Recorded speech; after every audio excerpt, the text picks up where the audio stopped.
Moikka!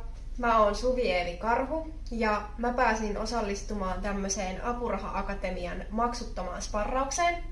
Ja siinä lopputuloksena oli valmis ja lähetetty apurahahakemus, joka me yhdessä asiantuntijan kanssa mulle laadittiin. Ja tää oli mulle kokonaisuudessaan tosi merkityksellinen ja antoisa kokemus. Ja eka kertaa tuntui, että apurahan hakeminen ei ole stressaavaa tai jopa ahdistavaa tai epätoivoista, vaan itse asiassa innostava ja sujuva prosessi. Ja tää sparraaja oli tosi mukava, lämminhenkinen ja semmonen kannustava tyyppi. Ja hän teki kyllä työnsä tosi ammattitaitoisesti ja täsmällisesti. Mä opin erityisesti siitä, että miten mä vielä selkeämmin, konkreettisemmin avaan sen mun projektin merkitystä ja vaikuttavuutta tälle hakemuksen lukijalle.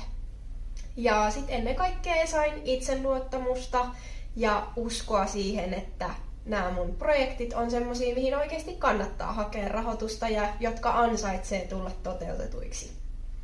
Suosittelen oikein lämpimästi Apuraha-akatemian palveluita myös muille, jotka apurahoja hakee.